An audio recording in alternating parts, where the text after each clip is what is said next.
we're going to open by approving the minutes from May 27th. Did you call the meeting order? I said open it, call to order, yes. 6 o'clock. Yes, So moved. thank you. All those in favor?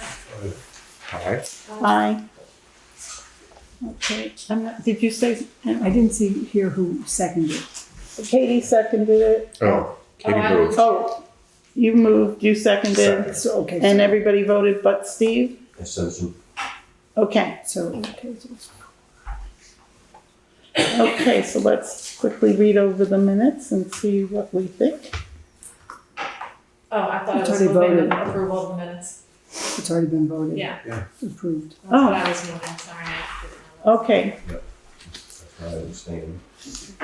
any discussion on them then? We're It's already been approving, voted. okay, got there very quickly.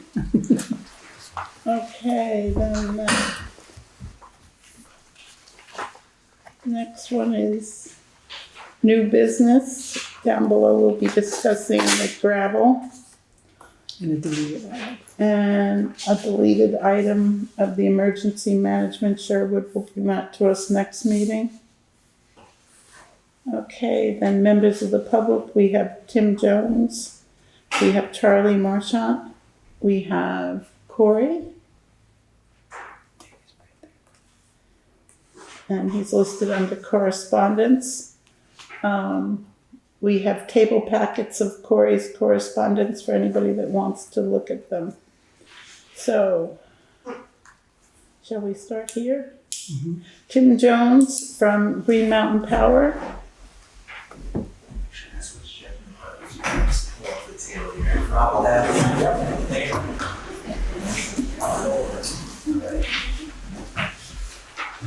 Great, thank you. Good evening, everyone. Thank you, Connie, for facilitating our appearance tonight. And thank you to Jeremy for making the time today to meet with me and ride out the three projects that we proposed to the town. The East Hill Road, Plum Road / Taft Road, and then the Simpson Brook Road, probably in order of priority, the East Hill, Plum, and then we're still evaluating Simpson Brook Road at this time, but yeah, just return business for us. Again, I just want to thank the town for its partnership 2 years ago when we started this project that didn't have a name at the time. It does now. I think what I shared with you when I was here at the end of April, that this is our Zero Outage Initiative, which is GMP's 2-year window to identify its worst performing circuits, originate projects, to rebuild our infrastructure and remove those underperforming circuits from that list, making them storm hardened to the best ability that we have technology wise. So just the history here, we started and did a lot of work in the town state forest area.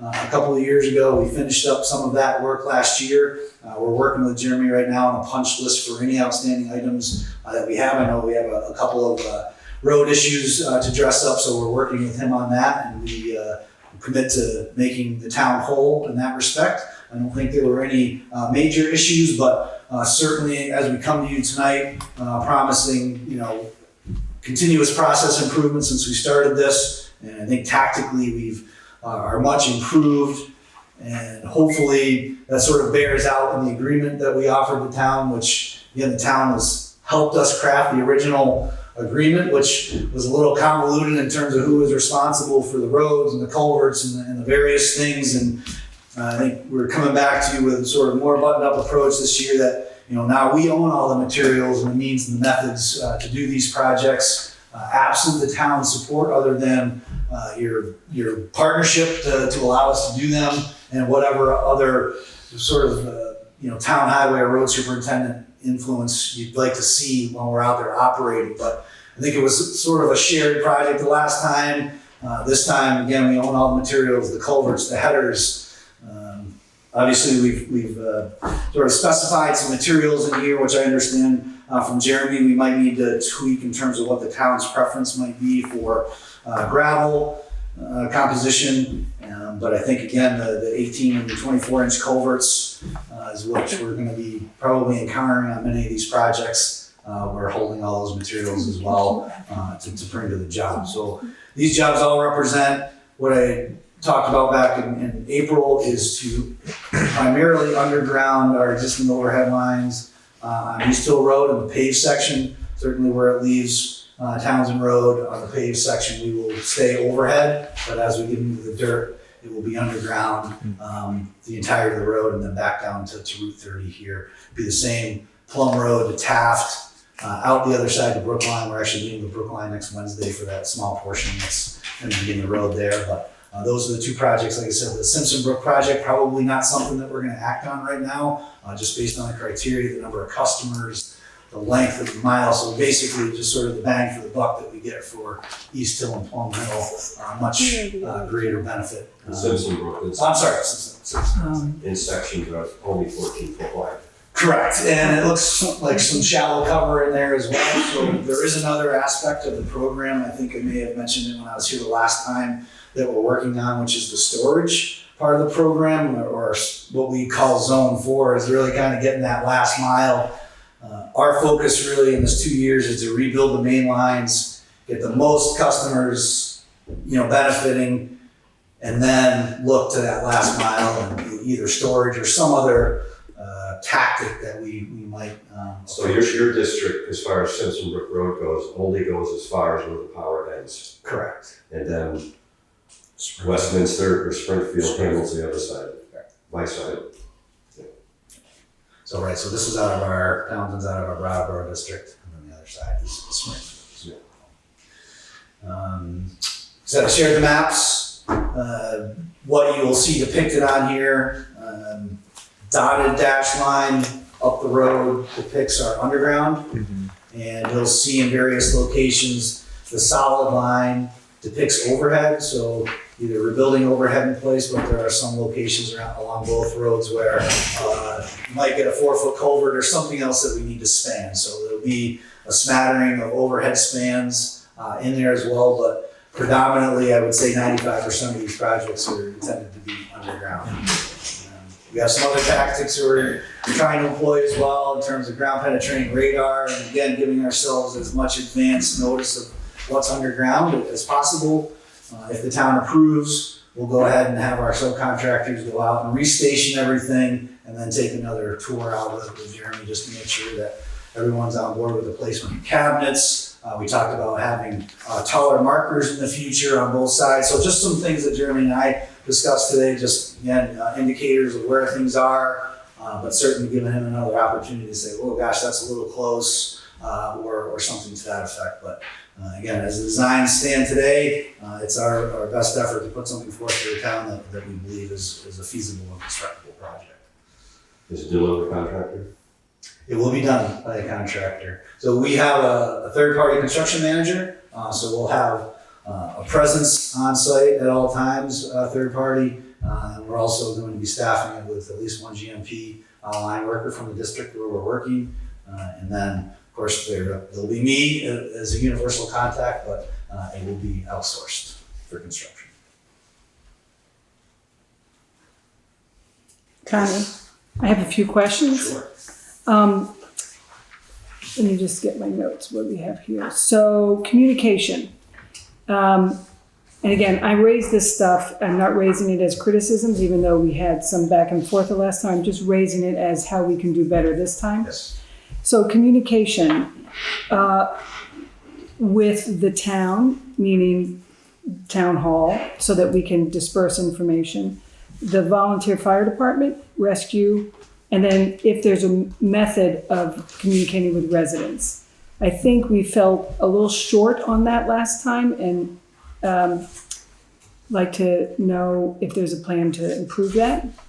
Yes, we filled out our team internally at GMP as well. Actually, we met today down in Westminster. I just also add that the Westminster shop is now our hub of operations, so we're very close by to everything here. Just in terms of the residential piece, as we're entitling these projects, if we need something in the term of easement or right of way, we'll contact the customers. But let's just say everything's approved and we were to go forward. All residents on the project, everybody on the road will get a letter depicting what we're doing, who the primary contacts will be. In terms of town hall and emergency services, we have proposed a report. It's basically a 2-week look ahead report, and I think we tried to get into some of this originally in terms of giving you an update on Friday of what we've done, what's happening in the next week. Obviously, the road closure issue was probably chief among those things, and the communication around that. So, week look ahead, 2-week look ahead. This is what we're doing. We're going to have a road closed, for X period for something. If we're doing a full culvert replacement, and then just take a look at, are we boxing people in, or people above us can't get out? Is there a way around? So just working with you, and obviously if there's any other way that the town canvases or blasts its residents, is it Facebook or Instagram or any of those, to have our media team basically liaison with you and make sure that those communications are going out. But they'll happen every day in the field, obviously with Jeremy, and any emergency services are out there, but we want everybody to have that plan going. And that was one of my questions. People can correct me if I'm wrong. Plum, Taft, Brookline has a lot more houses than State Forest does. And so a lot more people going up and down. Is there a way to keep a lane open virtually all the time? I know that there may be some instances where you can't, but. Plum is going to be tough going up the guardrails. But Taft, Jeremy and I measured Taft. Taft is 44 foot wide. Right. So you could do a section of 2, open the lane, do another section of culvert without disrupting traffic. No, I think that's great. We're actually working on a job right now in Halifax, and we're on a road that's probably barely 20 feet wide. So a little bit of a challenge to replace the culverts, to your point. So the wider roads, we're into a culvert, half section at a time. So I think the absolute would be come to the town. Would it be okay? How would we get that information out, and how much time is reasonable to let folks know? So not 24 or 48 hours, but I want to give people a different experience, obviously. I'm just going to keep going through my questions unless somebody else has one. I'm not sure I'm using the right terminology here. Internet and cable. I know on East Hill there was a desire to have GMP work with the internet or cable companies and I think we may have done that on State Forest as well, coordinate some burying. Is that an issue, and can that be done on any of these other roads that you're going on? It will be done. I think the term of art for us is joint utilities. So there are licensees, it's our poles. So we will continue our practice as we did in State Forest, is putting other conductor in a blank duct. And now we actually have let all of our partners know where we're going to be. Okay. So they have approached us if they want something specialized and don't want to share. They'll be providing those materials. We'll put their duct in the ground. Otherwise, it'll be our conductor and a spare duct that can take up to 3 utility partners, fiber or cable. But those provisions will continue to be made, and that's our enticement to get them to follow us, so we can completely abandon the overhead corridors we're trying to get out of. Great. Start dates, do you have any idea if all goes well? Sure. We are starting, so we have 1 machine and a pod that's going to spend the summer in Halifax. On June 23rd, we have a second machine, and that is going to be starting on Turkey Mountain Road in Jamaica, just up the road. We're looking at some other projects in Jamaica, but ideally that we could pivot and come start here, middle of July. If all goes according to plan, then it'll give us plenty of time to go restation everything, get set up, get all of our noticing done. And certainly what we're trying to do with this machine that we're going to bring here is keep it in the region. So Townsend, Jamaica, Wardsboro, Stratton, so Londonderry. So we have a strategy to, again, work together and not move too far over the course of the summer. So mid-July. Great, mid-July. Sorry, go ahead. how long would you expect on those 2 priority projects East Hill and Plum? I would say probably how we're operating now, as we treat the trenching machine like a paving crew. So we're getting them up the road. We're following behind, doing all the compaction, making the road ready. Then our line crew will follow behind that, do all the terminations, all the cutovers. So I would say, East Hill is probably a month-long project. We endeavor to get a couple of thousand feet of conductor in the ground a day, so that should move us pretty fast. And I think East Hill Road's, 3-4 mile project, also the Plum Road. So I would expect at least a month each, but I can certainly tighten that window as we get closer. Go back to the road stuff too. Unlike West Hill, these two routes over here have significantly shorter alternate routes. So it's not gonna be, I would hope that people would understand and not be nervous about having to drive an extra 5 minutes, not like West Hill where they were having to drive an hour or so out of the way. So it shouldn't be, hopefully, not that much more of an issue. Yeah, hopefully. But we know that it's. But we know how that goes. A point person that not only the town and the rescue and the emergency services, but residents, a point person that a resident can talk to. Do we direct them to you or Absolutely. Okay, so it's gonna be you. Okay, and then I had some questions. When I was looking at the maps, I just wanna be clear.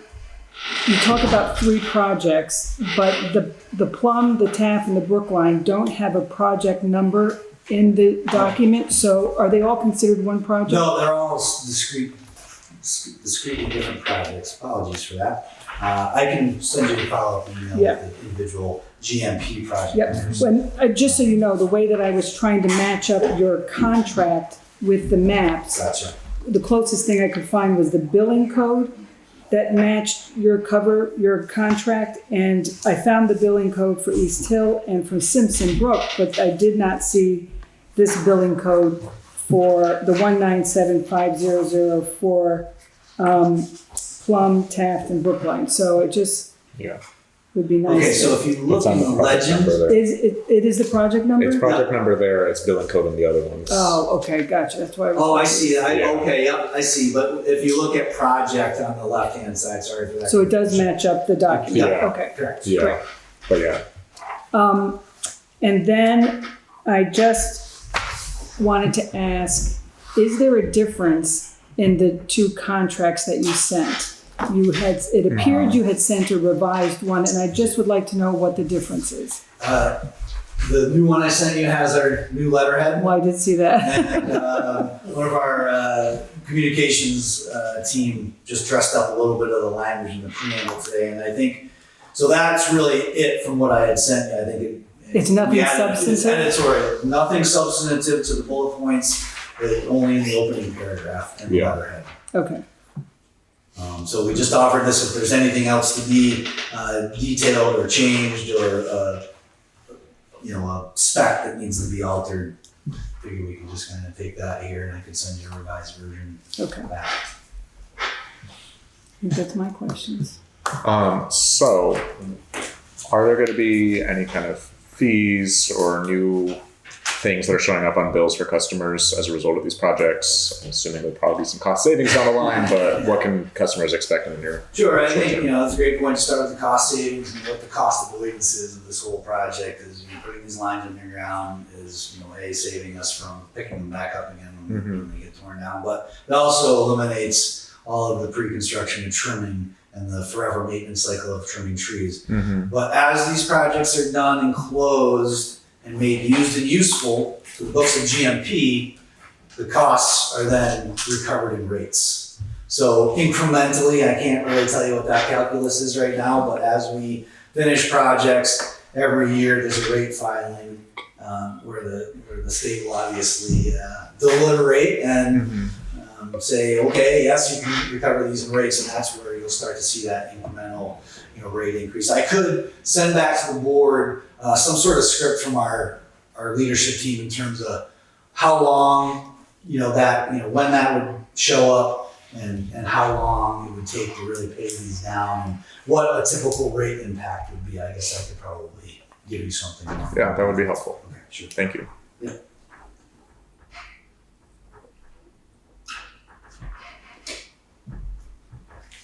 Are they looking for anything from us or just an update? No, I think you are looking for us to vote to sign the contract. Yes. Okay, because it just says regarding.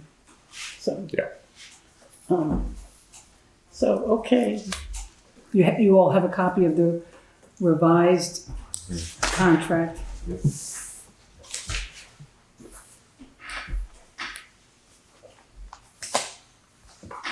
So should we make a motion to sign it and then have a discussion? One last question, is there any kind of public input comment period, or is it really just kind of the reach out via the mailers? I think this is the form. Yeah. Coming to the select boards for permission, so there'll be no other public scope.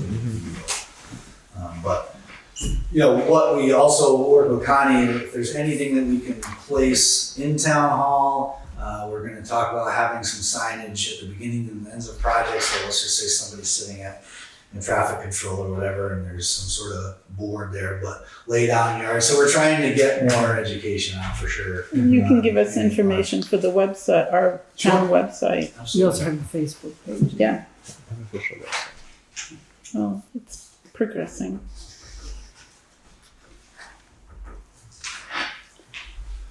So shall we motion and second this and then discuss it? And make a motion to sign the contract with Green Mountain Power for the projects on Plum Road, Taft Road, and East Hill Road and Simpson Brook Road. Second. Okay, so discussion? In the contract right off the bat, I see 4 culverts greater than 40 feet in length of trenching. Yeah, it's just replacing the part. That's replacing all of it, because it just We're says, trying to get away from the piecemeal. My other part is I was liaison for the select board for the West Hill project. And part of the questions that you were asking, a lot of them had to do with your planners are there at 7 in the morning, and your road crew is down getting coffees and egg sandwiches at Riverbend hanging out, and the road's closed, so people are driving 45 minutes. Well, yes, Plum Road and all that stuff is a 5-minute detour instead of 45-minute detour. At the same time, if there's not a need for a detour, don't detour people. And it's like, have your contractors, which I know that you have greatly stepped up the game in the contractors between Adams, MT3, and a few of the other smaller ones. And it's like, so that's nice, but when you're gonna close the road, and you say you're gonna close the road, and have you guys there working. You and I talked every single morning, Monday through Friday, at what time? 8 a.m. 8 a.m. And it was like, there was many times that there wasn't one, or there was 2 people there. Mm-hmm. A flagger on one end, a flagger on the other end. Mm-hmm. And it's like, that's unacceptable. Mm-hmm. And it doesn't matter if it's a 5-minute delay or a 45-minute delay. If they're supposed to be there at 8 o'clock, strap your boots up, get your belt buckled, and get your rear end on the job and get going. And stay there. None of this game, it's Friday, we're out of here at noon.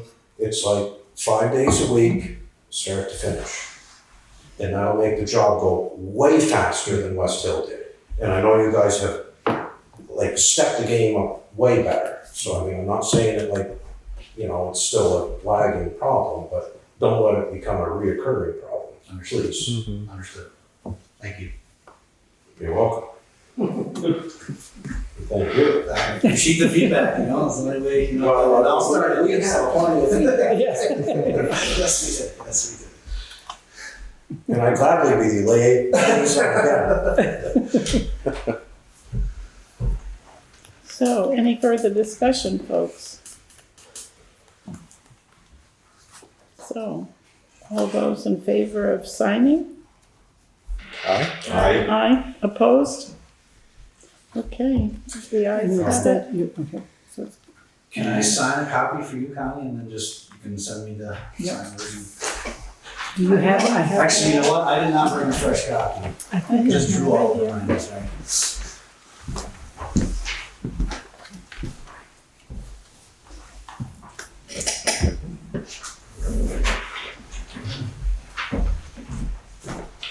Great, thank you. Thank you so much. Much appreciated. Thanks for being here, Tim. Thank you.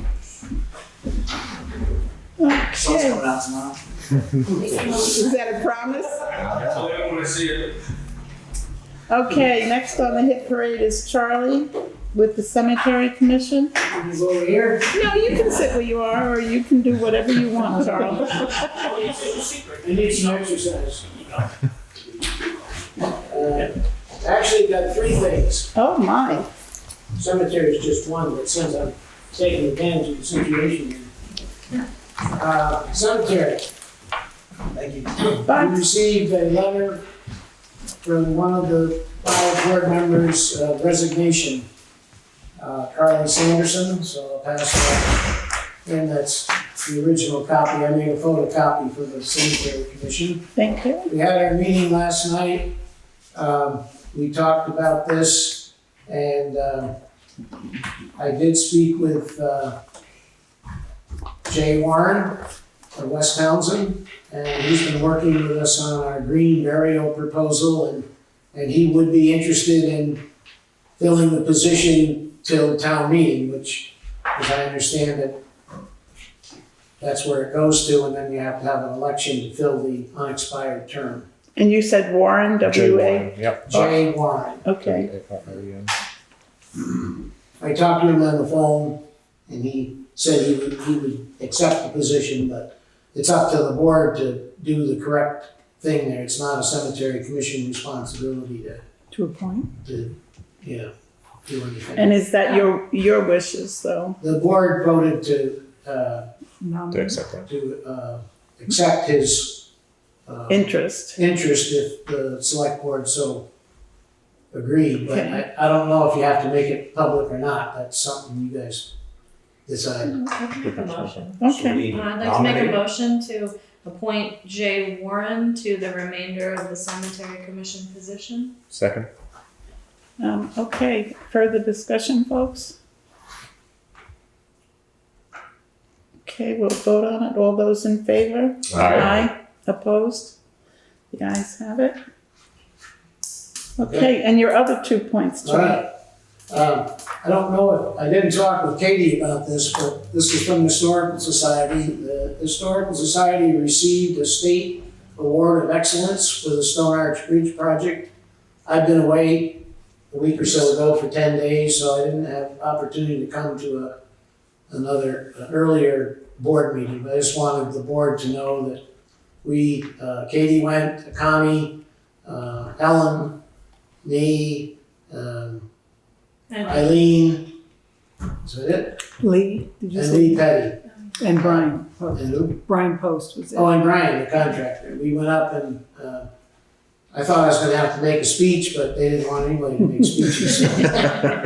So, we received a certificate and an award, monetary award, for our excellence. And so I thank the town for their support. They were all part of this project, and so it's just an announcement. Very good. The third thing just came up the other day. It does connect to the cemetery. Are you aware that there's a trail that goes around Taft Meadow? Yes. That's been generally maintained Yeah. by Jim Crozier. Yeah. People have called me and another member of the cemetery commission that it appeared as though it hadn't been taken care of. Mhm. The word on the street is Jim was away. But the cemetery commission talked about this last night. Part of that trail goes through cemetery property, and it also includes the roads and walkways of the cemetery. Mhm.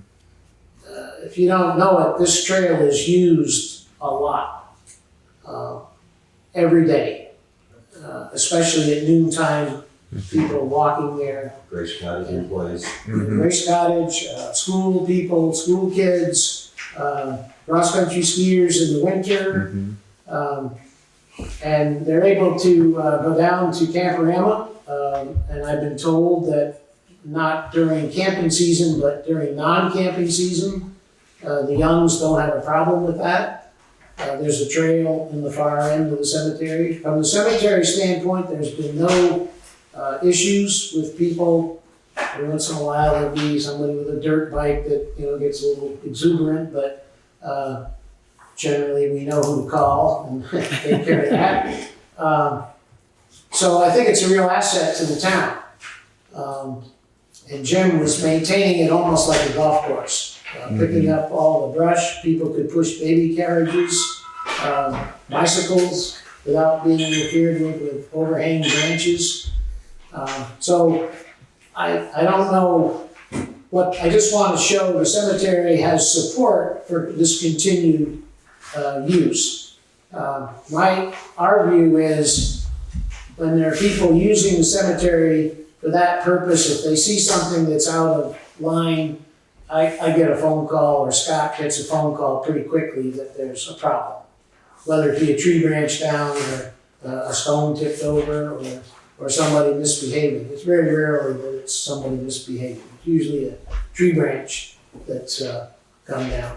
So I'm just suggesting that if, say, Jim's not going to continue to do this, that the town ought to consider this as part of the recreation plan for the town, and it is all on town property or cemetery. Well, to interject further on in our agenda, we have Taft Meadow mowing, and we can talk about the trail and the different parts of the Taft Meadow. Okay. And we'll let you know how that Right. turns out. Regarding regarding the section next to the cemetery that has been, I think last year, I don't know who, they got 3 or 4 rolled bales out of it. Just to bring you up to speed, we've had a request for a green burial space, and we've approved that, and we're working on the rules and regulations for that. And at the same time, we've engaged DiBernardo Associates to survey new grave lots where the old community garden was. So there's 2 sections, one close to the road and the green area closer to the riverbank, that are going to be surveyed and laid out for burial plots. So that's the plan down the road in the future, near future. Well, thank you for everything you do, Charlie. That's my. Now, Charlie, has anyone spoken to Jim about if he's just away or if he's not I don't interested? know. I didn't know this until I went. We have a new employee this year that's mowing. So far, so good. Also mowing Maple Grove, which is on the right, going down, toward Jamaica. And so I went after I got back from the trip, just to see if that had been mowed, which it had been, and I've had people call and say it looks really good, and they like the way it looks, and that's a good thing. At the same time, I looked to Taft Meadow, and I noticed that it would be very obvious that it had been mowed. You'd see the trail and say, "Holy mackerel!" And I didn't see it, and I said, "Whoa!" So I asked a couple of I questions. do have information about. I was told he's been away. So, but anyway, I think it's worth, since it is town property, I think John Evans was involved in cutting a bunch of trees there. And Jim and John have been Yeah. ad hoc taking care of it. Yeah, And they're willing to keep doing that, but we have other things to discuss as far as Taft Meadow. So we'll include Yeah, the okay. trails Yeah. and an open dialogue with them if they choose. I Jim, just want- Jim has a house in Florida as well, and that house was damaged by a hurricane, and he spent extra time down there rebuilding the house. the cemetery supports the continued operation of the trail. Thank you. Would your guy mow it? Pardon? Would your guy be willing to mow from one cemetery to the other cemetery? We haven't brought that up, but it could be discussed. Because I mean, it's just one field there. Yeah, Yeah. Just wondering. okay. Thank you, Charlie. Thank you, Charlie. Yeah, well, then. Okay. Yeah, Can I say something? Sure. As a member of the public? Yeah. So I just wanted to say, I'm sorry if I hurt your feelings for teasing you about our vacation. It's okay. That was meant to be a joke. It was a joke.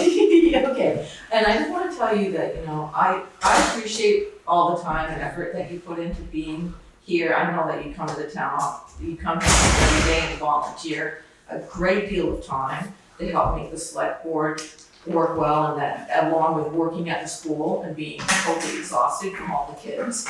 And yeah, it's like, it's a lot, and I can understand how you would be pretty tired. Thursday's my last day with kids, so. Yes, yes. And then I'm really retiring. Yeah, good. And I understand how you could be really tired, and I just hope that people are understanding about the fact that you're coming in here after very long days. Yeah, And thank you. sometimes very tired, and maybe things aren't going to be quite as clear right away as other people think they should be.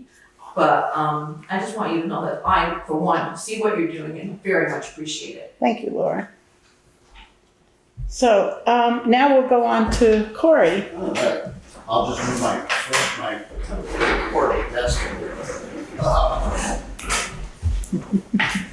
I got this idea of this Friends of the Town Hall group.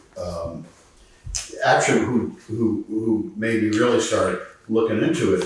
I know Rob doesn't think he did, but when you said, Rob, in April about organic, that when we have groups here, they should be organic in nature, organically created. And then I said, okay, well that's an interesting point. So then I went online and I looked, and sure enough, there are the Friends of the Calais, Vermont Town Hall, the Friends of the Brandon Vermont Town Hall, Friends of the Wolfboro Town Hall in New Hampshire, Dalton Town Hall in New Hampshire, Friends of Custom Hall in Monmouth, Maine. So this is not an unusual thing to do, where you have in essence a grassroots neighborly thing, neighbor-led effort, no pay.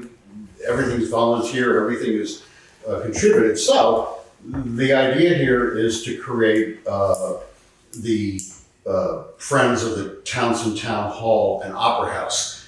And what really, I think, crystallized this more than anything was, and you all know this, Tom Boardman is coming to town in August,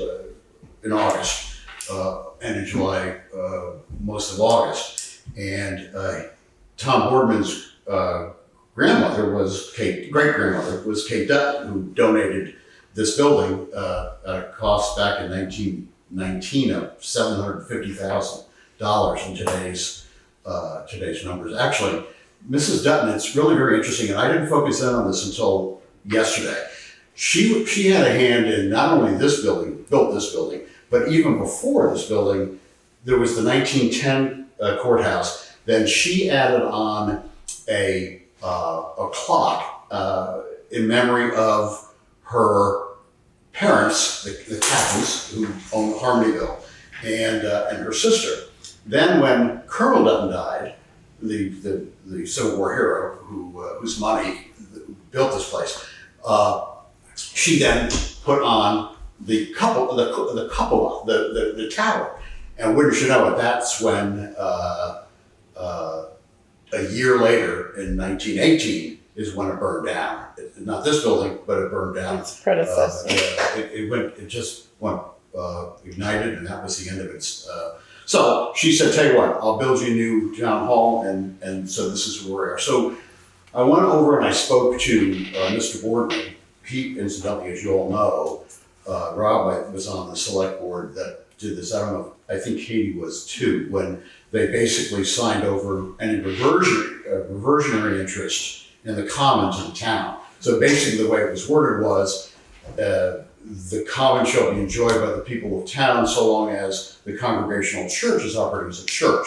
Once it stops, then it goes back to that family. And to the extent that the Boardmans were that family, as you all know, they signed over any type of reversionary interest to the town. So, and they didn't have to do that. They could have said, you know what, this is probably worth a lot of money someday. And they didn't have to do that any more than the great-grandmother, Kate Dutton, had to give $750,000 to build this building. But they did it. They did it because they were, civic-minded, I guess is the best way to put it. So, so I put this out there, as you may have seen on from Porch Forum, started to do some tidbits about this building and how it came to be, and the fire 1918, and then coming up in the next 7 weeks is going to be how Mrs. Dutton built this building and all the problems that she ran into in 1920. But this building was supposed to be open in 1920. It didn't really happen until Christmas of 1920 because World War I had just ended, and there was a supply shortage. So this building was delayed quite a while. So anyway, as of today, we have 26, it was 25, and then after the posting today, I can tell you we have 26 residents, and not including anybody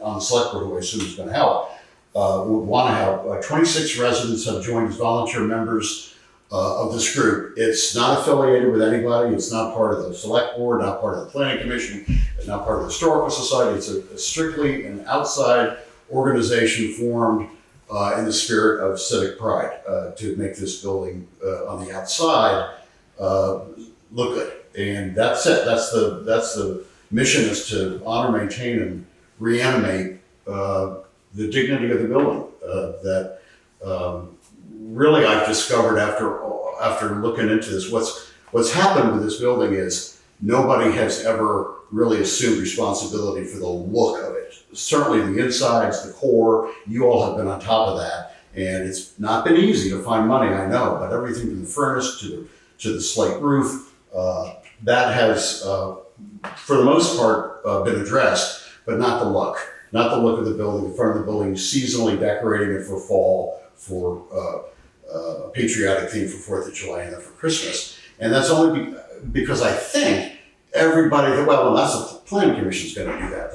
We're not doing that. We're responsible for the insides of the building. So nobody really adopted this building. And so as I suggested to Mr. Boardman and his wife and his 2 daughters who are coming here, why not take this opportunity to really formally create the Friends of Townshend Hall and Opera House. So, and that actually leads to my second request about a celebration on August 1st. Before I do that, let me just suggest to you, and everybody should have this. I sent this to everybody a few weeks ago. It's literally 13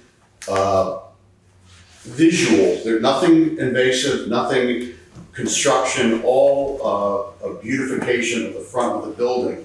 And there's 13 separate projects, and there's some which will take somebody 2 hours to do, like cleaning the veterans plaques in front, giving a detailed manner how to do this, how to do that, all to be coordinated by this friends of group. So basically, these work parties that, and there's only going to be 1 or 2.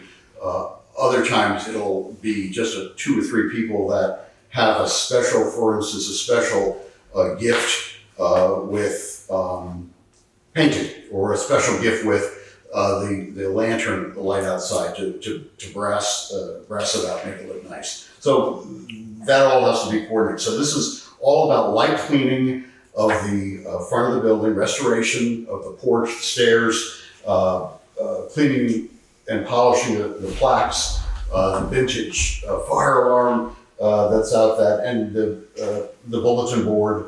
And then, of course, as I mentioned, at the seasons, adding low-cost seasonal planters and items of that matter. I was telling Allie that we just received 6 10-foot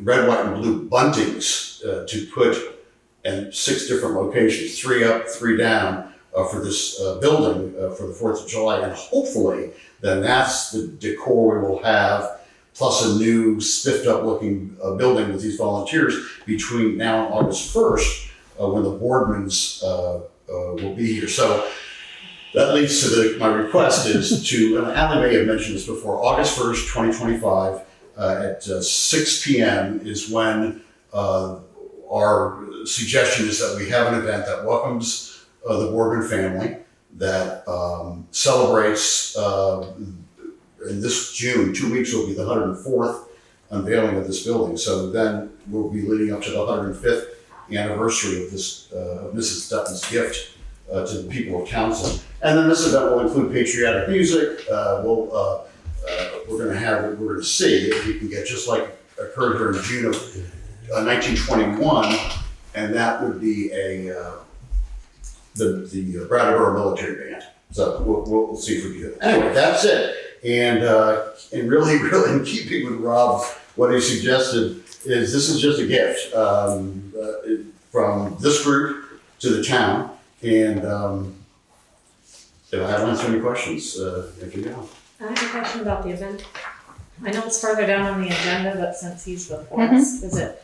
I was ready to make a motion for that event, but you said all day instead of a day. I didn't know what time, so I put all day. No. 6 p.m. Well, we've got to set it up. Oh, by the way, I have spoken, we have confirmed this up with John Evans, to discuss on August 1st what to do in terms of seating.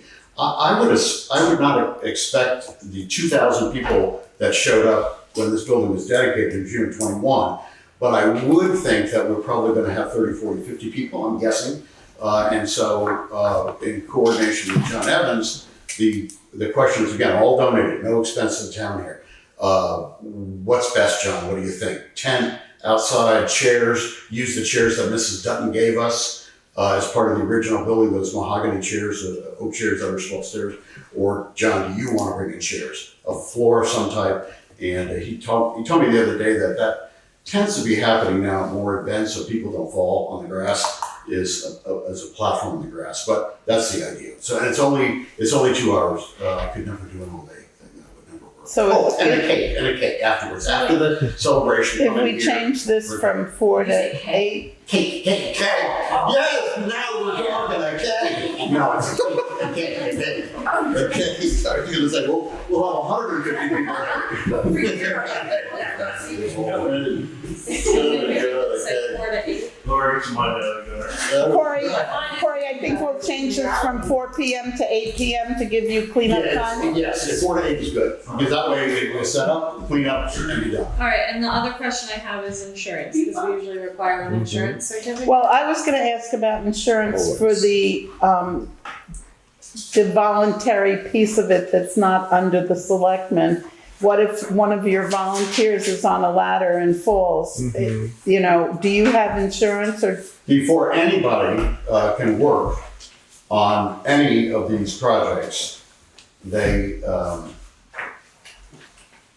have to sign a volunteer waiver and hold harmless agreement that I have here, which basically says, I agree to participate at my own risk, assume full responsibility for my own safety, well-being during all activities related to the Town Hall and Opera House.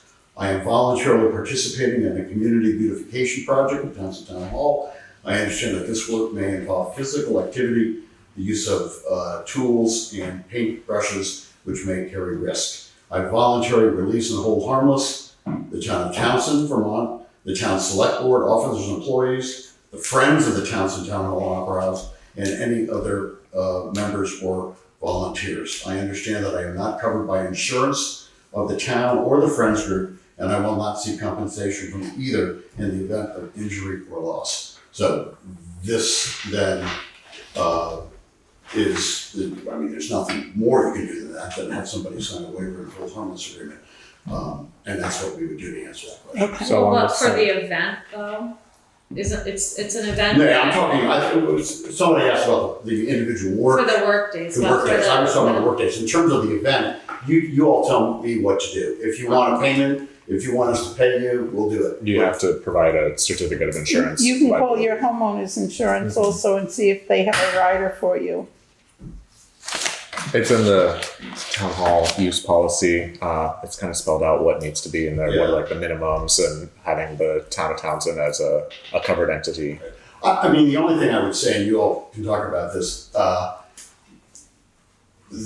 what we're doing here is for the town building. So if the town is not going to assume liability for a 1 hour event if somebody falls, then we got bigger problems than we thought. You all pay $43,000 a year for insurance to cover everything. Well, the town is not putting on the event. The Friends of the Town Hall is putting on the event. Correct. So it is subject to the same requirements that we expect out of any member of the public or any organization to come and use the town hall, the town public spaces. So in that same vein, right, we're just asking for a certificate of insurance for anyone to use the event. If the town hall was putting on its own thing, sure, we would be covered Right. by our own liability insurance, but the town is not. I'm with you, and that actually I think is Rob's whole point is don't make this a town event. Make this an independent grassroots type of event that doesn't tie us into any type of liability or anything like that. And so we accept. So, Okay,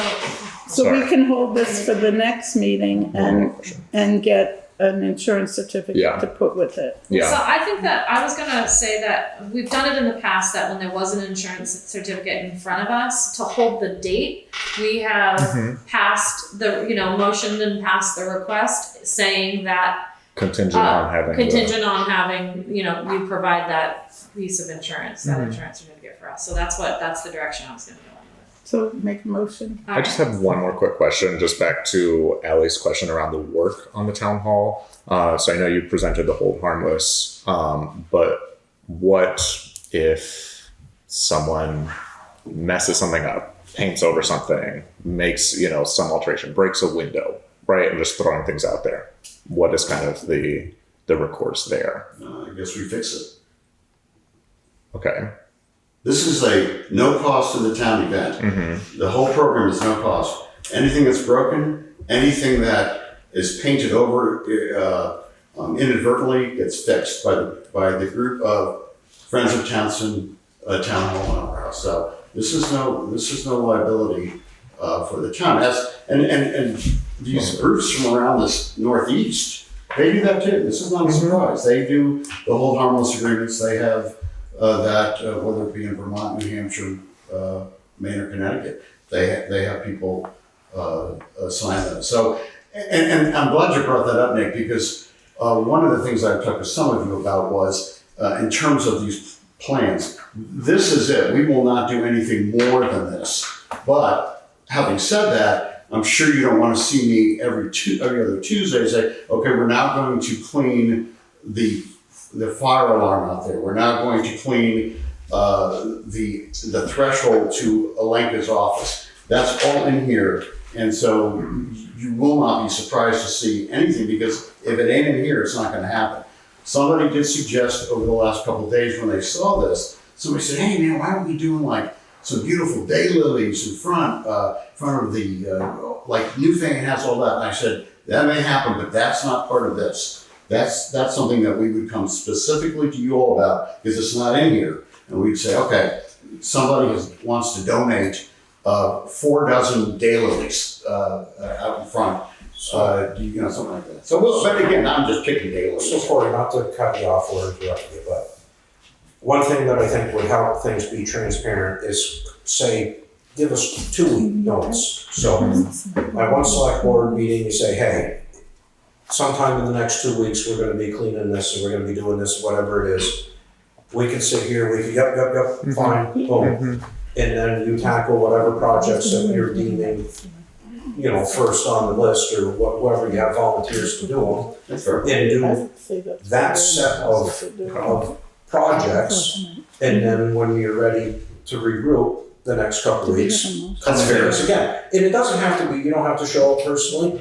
Send Connie an email and say, hey, this is what friends of the Got it. the town. Good point. And these are all numbered, Rob, so I'll just say, okay, we're gonna tackle projects 11 and 12. No, that's fine, but my Okay. point though is just, I'm with each 2 weeks, throw us a little update Can't on argue what with you're gonna be doing, and then we're in the loop, and it's like, Can't argue with that. you know. Can't argue with So that way, if we drive by and all of a sudden we've got a 60-foot ladder up on the top of the place up here, we're not saying, what is he doing, fixing it? Yeah. Okay, steeple. that. Good point. No, we're not doing that either. That's why none of these plans go above the railing because you can't, how are you gonna do that? You can't do it. Eventually, if this thing really gets going, bucket trucks, all that, but this is now just face cleaning, giving this grand dame a good look from the outside when you're driving on Route 30. That's all this is now. She's getting a facelift. She's getting a facelift. Yeah. I agree with Rob. I was gonna say a similar thing that giving us some notice, you to do a bank of items and then give us notice again to do another bank of items. Also, especially if it's gonna affect people's access to an office or something 100%. like that, we would want to be able to warn the town, hey, there's gonna be wet paint or something, 100%. Yeah. And as a matter of fact, Katie, it's interesting you say that because I did get some inquiries about what are you going to do about wet paint, somebody's going into the clerk's office. And that's when pretty much people said, well, we do these on the weekends. I mean, Or painting. or Thursday. Or Thursday. Or Thursday. Yeah. Right, somebody said that too, on Thursday. Yeah, so Painting those on would the go weekends. on. So hopefully, the idea here is by the time the Borman show up on August 1st, it's gonna really look nothing like it looks now. I mean, it's gonna look shiny, and presentable. And I tell you this too, and it's on the camera, so I hopefully the Bormans don't watch this. But even though the Borman said, we don't want anything to thank us, nothing, we're still going to do that. And as a matter of fact, we have a nice piece of artwork coming to them that's been donated by the Glass Art Studio down the street that is going to thank the Borman family for the Townshend comment, and then the grandmother for giving us this almost $1 million building. So And the Glass Studios in Tom's original house here. right. So it So kind of it's all good. comes around. It should be a really fun day, and it kicks off what hopefully is going to be at no cost to the town, a whole new fresh look ongoing now for this building. Tom? I have a question for the board.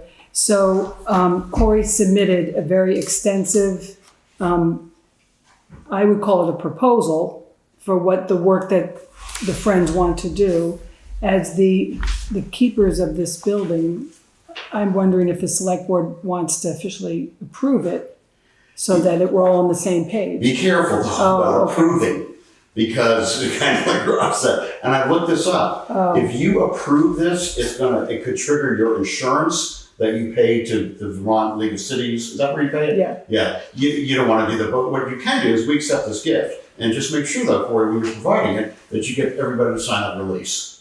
And then that doesn't in any way, best I can tell, I'm not here to give you legal advice, but it's best I can tell then by just doing it as a friends up group, like we're just donating this to y'all, and you have no objection to us giving you this gift, that doesn't trigger any kind of insurance coverage from Vermont. If you were to say, okay, we accept and we adopt your plan, I think you got a problem there. Now, you being an overly abiding law citizen, do you think that would be smart to have a lawyer take a look at that and Sure. rummage through it? Yeah. I don't think you can get any more whole harmless than that. But yeah, by all means. By all means. As they say, when I used to do divorces back in the day, and the other side, I represent the wife or the husband, the other side was, well, you can represent me too. And I'd say, no, you can't. You need to get your own lawyer and have it independently verified. So I'm with you. Have that independently go. I think you all have a lawyer. We have a lawyer and we don't use him much, and I think this might be a good that's good. excuse to remind him he's still our lawyer. Yeah. And if you want us to add anything onto that, by all means, do Okay. it. I don't think you're going to get anybody that's going to say, "Oh, count me out." If I've got to waive my liability for suing the town if I trip on the way down the stairs, I'm not doing it. Then You don't want we don't want them. to. We just don't want them. So should we have a motion to, that Connie and I should speak to the lawyer?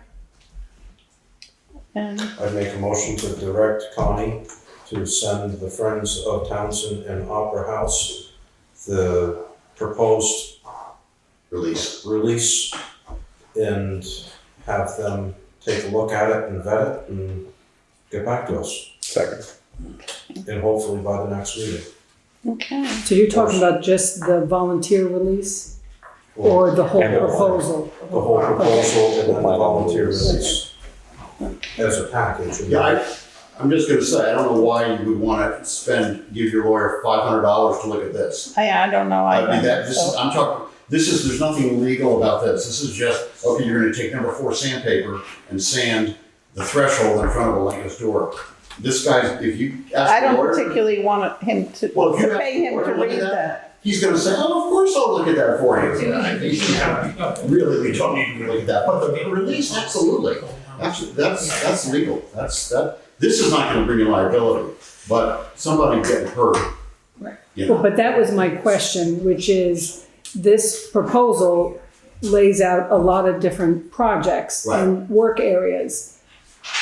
Do we agree with all of these? Do you want to give carte blanche to a organization to do work? Or do you want to say, look, we approve these, but we don't approve endless, you know what I mean? Well, that's why we're asked to bring Right. the projects every couple Yes. of weeks or whatever. It's never gonna be more, it's our notification, and if you, and then maybe that's the best way to do it. I'll give you the notification, you say, okay, we object, then tell me that. But again, it's all here, you're not gonna get anything that's not in these 13 projects. And there's stuff like cleaning the far window and the seasonal stuff of the full foliage, the planter out in front, stuff like that. This is stuff, and I mimicked these other towns that do it that way because it's like, how can you get hurt? Anything's possible. How can you get hurt? Planting a rhododendron in the planter, but anything's possible. So that's why we got the release.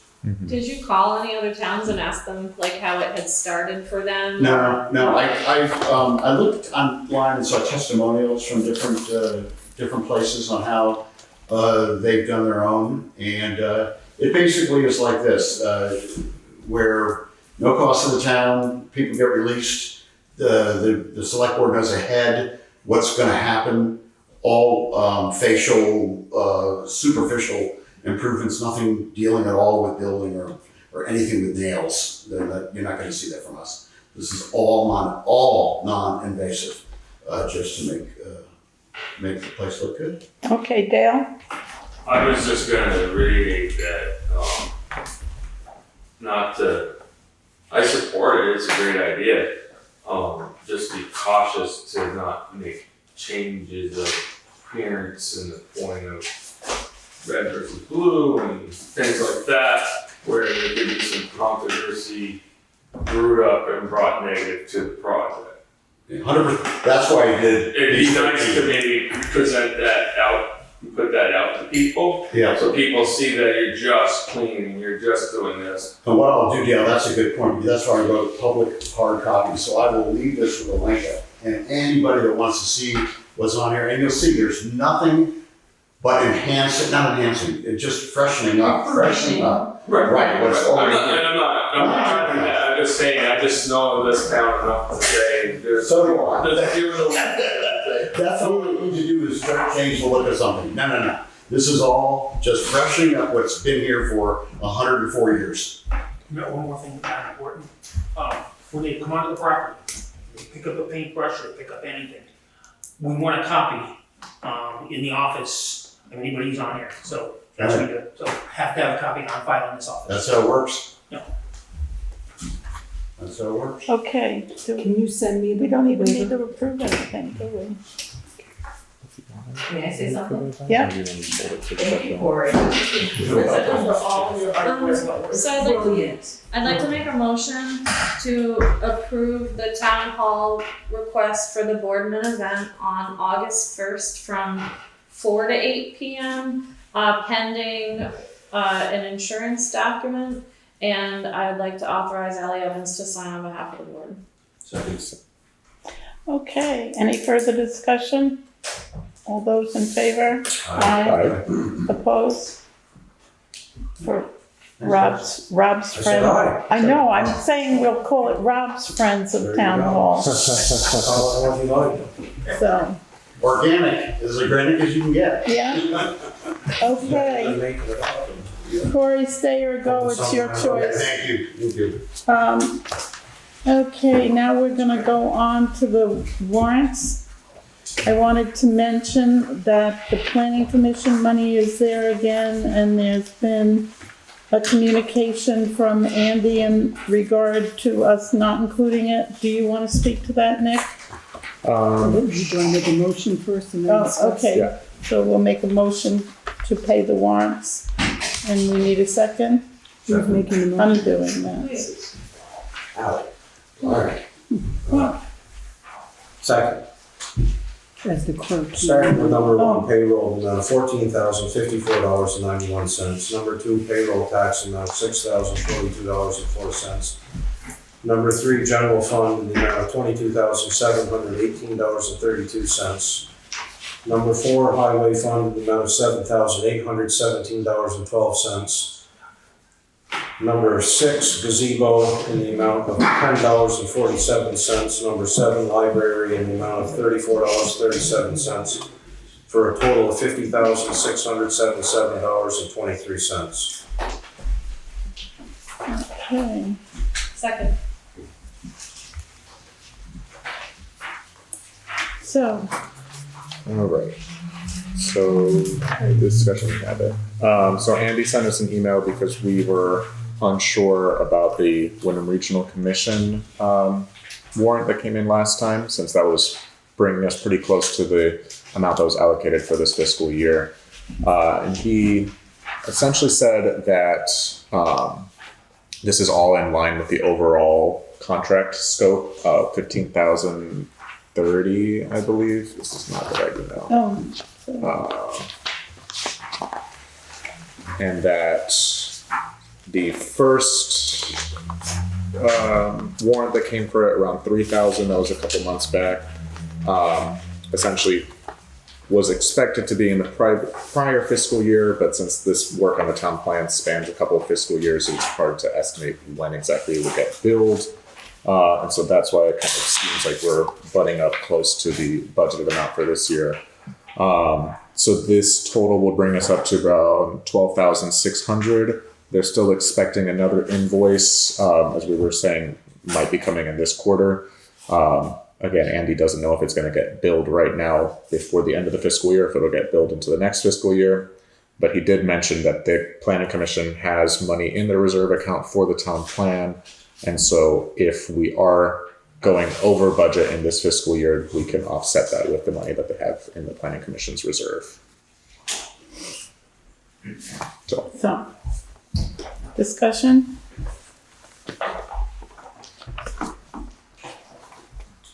Okay, then we'll just, if there's no discussion about that specifically, we'll go on to approving the warrants.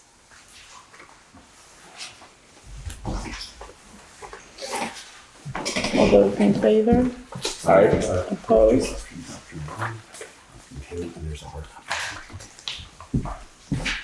Yeah, everybody did. Okay, now we're on to the highway, and we have the excavator information. Jeremy, do you want to speak to that? It's just the contract's been signed and it'll be delivered on 2/30. They're going on Friday. I have asked Jeremy about a list of what it's going to do when, and he has said that after his vacation this week, he will provide that for us. You know, I mean, a storm could get him off his list, but, and we also discussed how many months we needed it. And we're not tied into it for X amount of months, but we can have it for 4 months. So It's a month rental. right, those are, I budgeted for 4, probably, see, depending on when my surgery comes.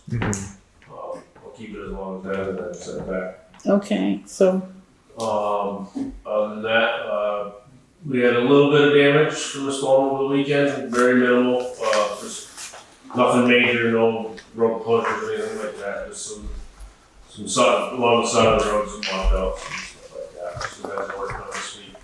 A lot of plug culverts that are in, unplugging culverts, flushing culverts this week, so there's plenty of work for them to do to get it on off this week.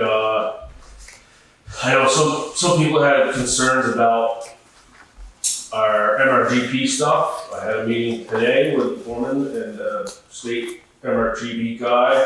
It was foreman's meeting. They have changed some guidelines since the original MRGP came out. They're more understanding that what they originally were asking is almost impossible, so they're kind of relaxing some of what they want from towns. Basically, Townsend, from what I've seen from other towns, we are pretty well on our way to getting done more than what other towns have done. So I know some people were worried about us not getting funding if we don't get all these high priority segments done. Well, they relaxed all that. Basically, they said today, as long as we're participating in the program and making an effort, then the funding will be there as long as it's for us and it all goes on a rotation. I know. A lot of towns don't even apply, so we've been getting a lot of these grants, and so just keep plugging along. That's part of the reason the excavator rental's coming, and get more work done in a shorter amount of time. Other than that, that's it. You want to talk about truck 4 at all? Truck 4, yep. Last Thursday I was involved in a truck accident. Went off the side of the road, sucked in the ditch. Truck is in the shop now, or at our shop. Had to get towed out of the ditch, towed back to the shop. I talked with Alan today. He's going to talk to their insurance, their body shop guy up there, and call him tomorrow morning. We'll have to have the truck towed up there for assessment. So we haven't had Connie. I don't know if you've heard anything from Not yet from DLCT. DLCT.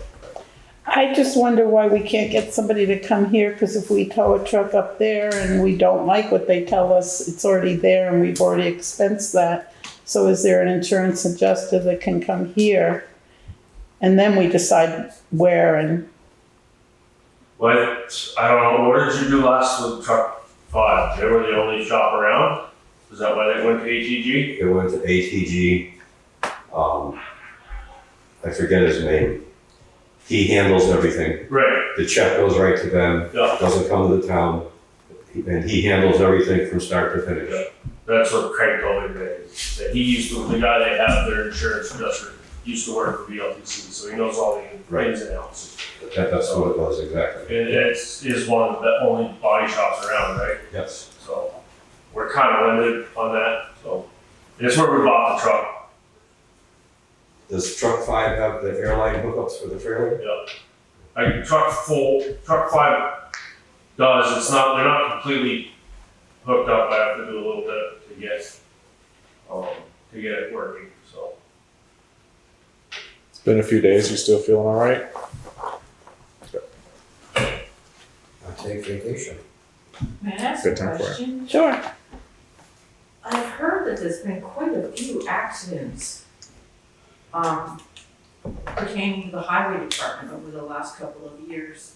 We Quite have a few claims to the insurance company. We have analyzed for the last 10 years here, and I mean, highway business is a tough business. The road that Jeremy was on when he went off the road, I mean, you have a big truck with huge wheels, and you have a narrow, kind of ancient town road. 22 feet wide. Yep. Mhm. And the what I think we should talk about also, almost over like how many accidents, is what do we do with the stretch of road so other people don't end up off the road as well. That doesn't answer my question. I know, but I mean, I What do have you want this. her to tell you? I can.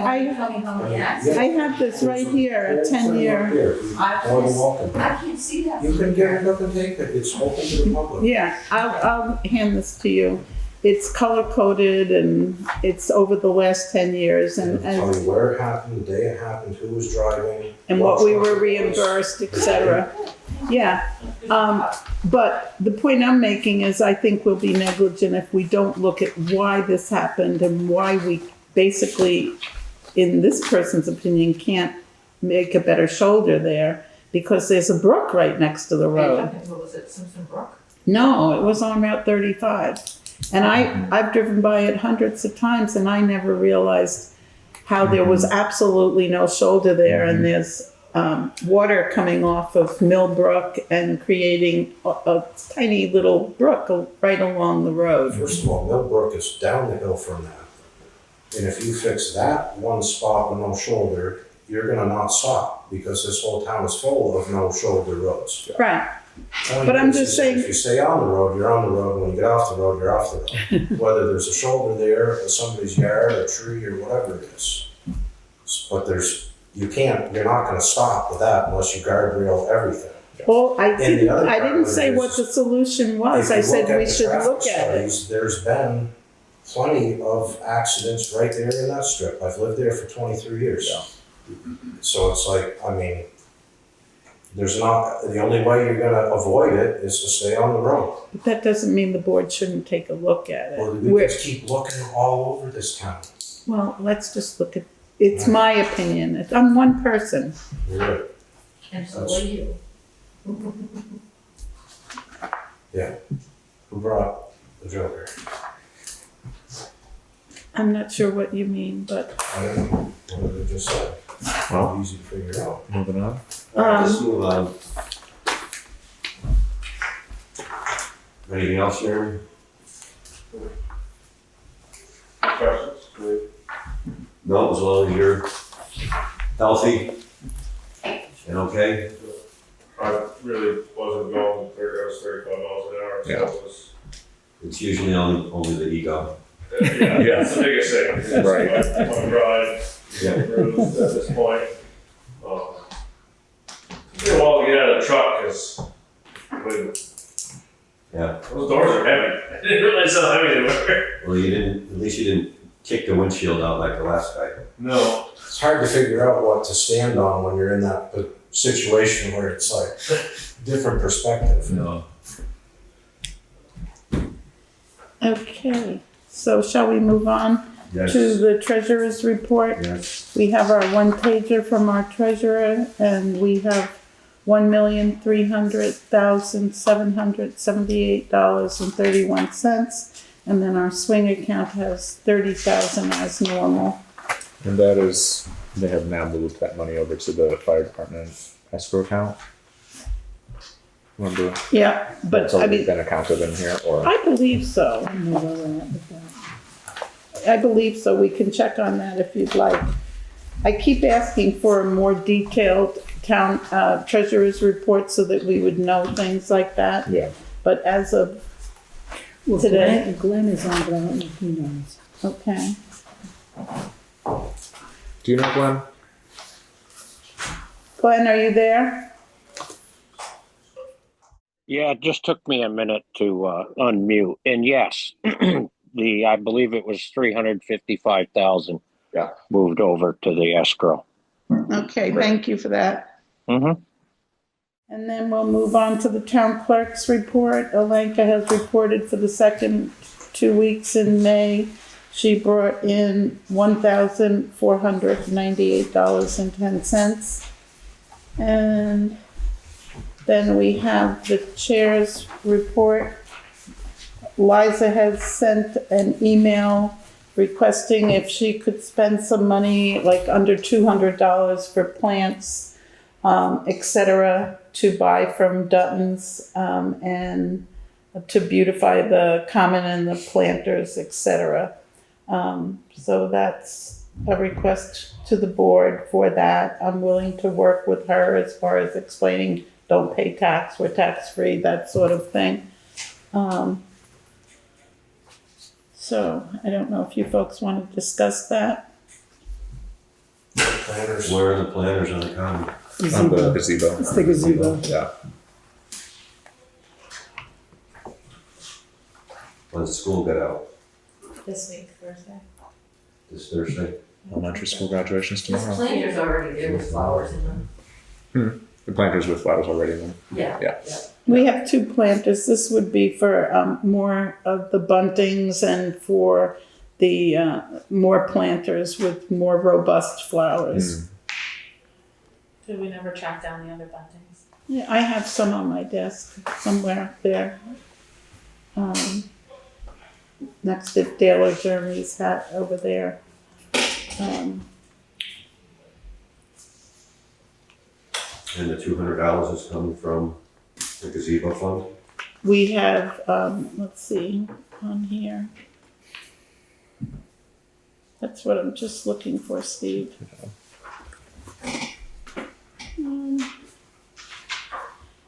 I'm not sure we have a reserve anymore. It's not a reserve, no. No. I thought there was a common. Yeah, I thought we Yeah. didn't have a line item for it. Here it is, right here. Common repair and maintenance of gazebo was zeroed out. We have $200 for electric, and the fountain, we have $300. We have supplies common. Where do you see? right here. 300. 300, yeah. So there's a supplies line for the common. So it's up to you folks. I think it looks pretty just the way it is, but it could be prettier. So.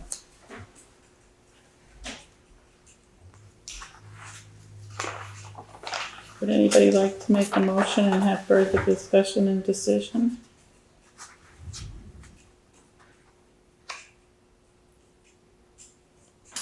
I guess the issue fails for even a motion.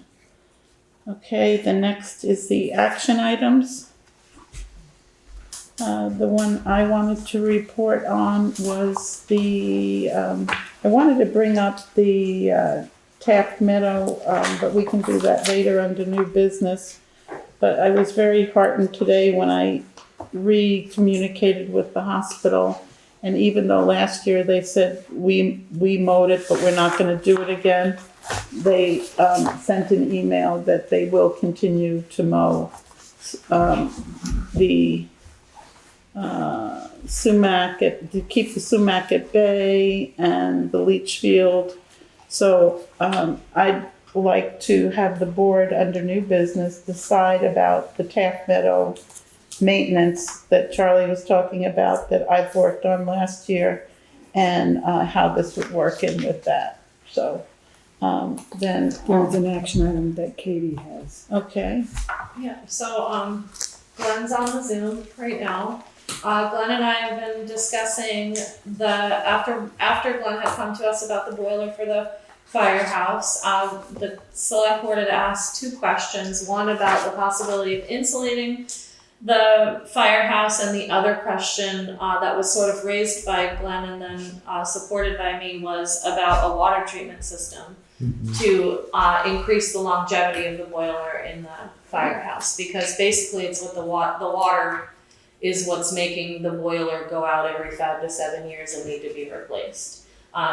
Glenn did extensive research, got us an estimate on a water treatment system that comes in at $5,803. And this water treatment system has it should extend the life of the boiler to, is it fair to say 20 years, Glenn, is what they hope to get out of a boiler that isn't getting constantly destroyed by the kind of water of ours that goes through them. So I'm not saying it's going to last us 20 years, but it's going to last us a lot longer than the 5 years that it has been lasting us. So in terms of yearly maintenance on something like this, the first year there's about a $300 maintenance cost associated with it, having to do with water testing and solar salt replacement. After that, that cost goes down to about $100 a year of yearly maintenance for the filtration system. So I was and also in terms of budget, the firehouse budget has has funds left over for we're going into the next fiscal year, and there's some places in the budget of the firehouse that we think that we would be able to cover this more so.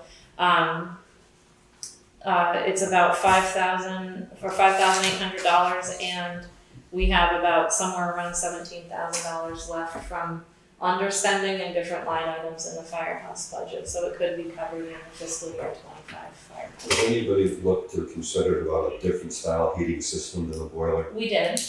That's something that Glenn and I had worked on previously. You can't do duct work would be nearly impossible or very expensive because there's just no headroom for something like that. Heat pumps, you'd need a lot of them.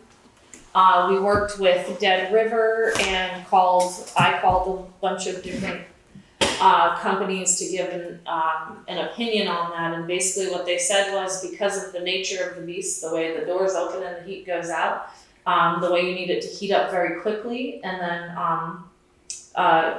because you're keeping water in there and everything like that, the current system is the best system that we could put in there. So we, last meeting, I believe, approved the replacement of the boiler with these two action items. I'm looking into the insulation. Glenn did all this work looking into the water filtration system. And in terms of the insulation, there are some, there's a rebate possible from Efficiency Vermont. If we did insulate, we could get up to $5,000 back. I called around, but I stopped at getting any kind of estimate because if the board decided they wanted to insulate the firehouse, we'd have to write an RFP and we wouldn't want to have called in a bunch of companies already. What I did do was I called Mike McConnell from Wyndham Regional because they do building assessments and they can come out and give us an idea of what we would need for insulation and point us in a direction if we decided to go that route. In the meantime, I'm proposing to the board that we go ahead with this filtration system because no matter what, the water that goes into the boiler corrodes it or destroys it basically. Mm-hmm. And we don't want to keep replacing it after every 5 to 7 years if we can help it. So on that, I would like to make a motion to approve the purchase of a water treatment system for the firehouse in the amount of $5,803. Second. Okay, You said that there's discussion. a possible chance that they have it already raised through taxes for the 2025. We were hoping that this would fit in the 2025 budget, and Glenn's on if you have any questions about that, but he was able to show me today in our meeting a couple different ways that within that budget that it would fit there. How does this align with the procurement policy about getting, Multiple quotes. multiple, was it 3 I believe quotes? it's not large enough of a purchase to require that. I can look at it though. If you wanna ask Glenn about the budget, I can look for it in the procurement policy.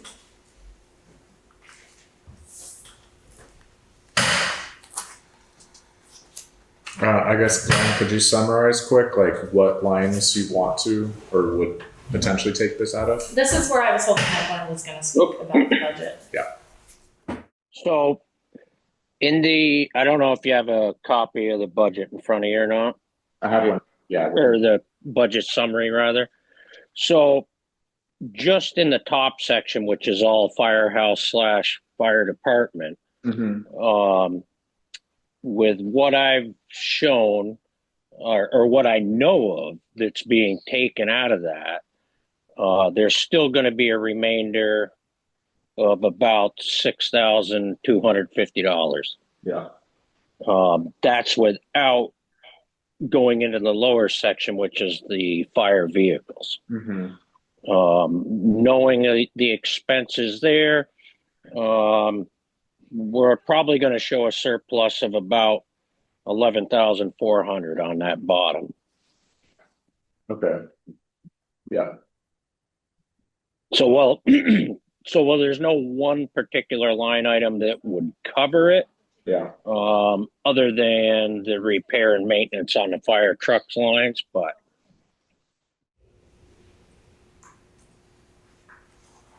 Okay. Thank you. Mhm. If you guys want to see that.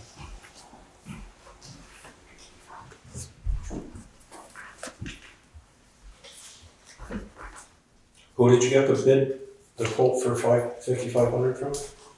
Scott's Plumbing and Heating. Would it save some headache to table this till next meeting and call a couple different places? I mean, I know you can call Cushing and Son, they do the same thing, line well drilling, Green Mountain well drilling, So maybe a couple different plumbers. it's not budgeted for next year. I agree that, or I understand that it's not budgeted for this year.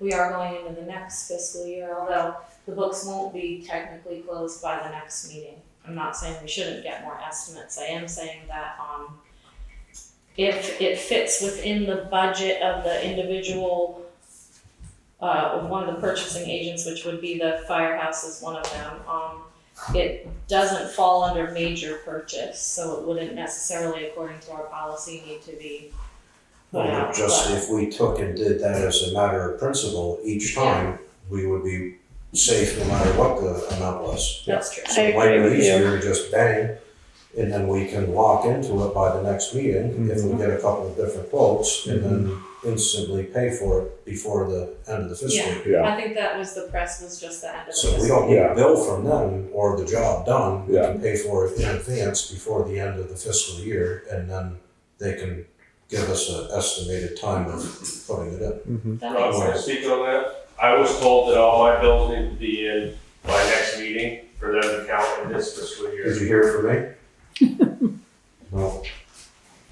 So, you might wanna figure that out first. I don't know. I I've been on think the it- board the long select enough to know board that has- the the select fiscal board has year the ends at the end of June. I understand and that, the new one but starts it's all at the differently. 30th, so. She told me she's closing the books on the 27th of June, but she's making adjustments through the middle of Well, July. first of all, she isn't the one that sets when we shut the books down. We do. Right, And we've done it the same way for longer than any of us have had any part of it. So if she doesn't like it, too bad. I'm just saying the dates Well, that she I'm just gave saying me. that- And I'm agreeing with you, Rob, that Well, that's I what we should understand. do. I was just adding We're a gonna piece. operate our business the way that we operate our business. We're not gonna be held in contempt or whatever by somebody that's operating there that wants to go by different rule. So are we looking for 2 more quotes or more than 2 more quotes? Cause I was gonna ask Glenn if he would mind My calling. vote around. would be to just gather a few more and we'll decide next agree. meeting. Glenn, is that something that you could put together as a few more quotes for this?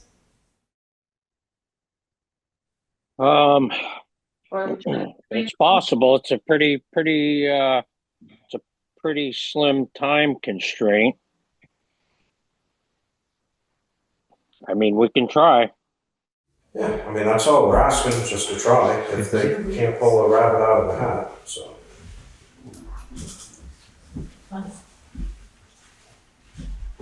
Okay, there's a motion, so should we? do yeah. So, all those in favor of this? it? Maybe ask that before we. Can we table the motion until next meeting? Yeah. Well, or should we let it fail or table it? What is? Let's just table it. Okay. Okay, Table it through a vote, right? all those in The favor? motion was to table it for next week, or next meeting. Well, The that- motion was to accept the estimate. And then we So have if just table it, We'll discussion. just reopen it next meeting. Okay. All right, the next on our hit parade is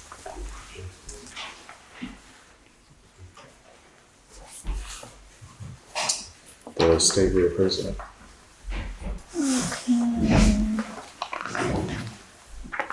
letter from Vermont State regarding the reappraisal. Connie, do you want to speak to that, or Helen?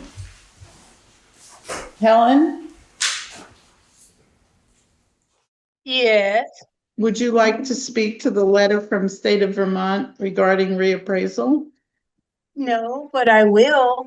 Okay. So we got the letter saying that we have to do a reappraisal, and it's the same letter as we got last year.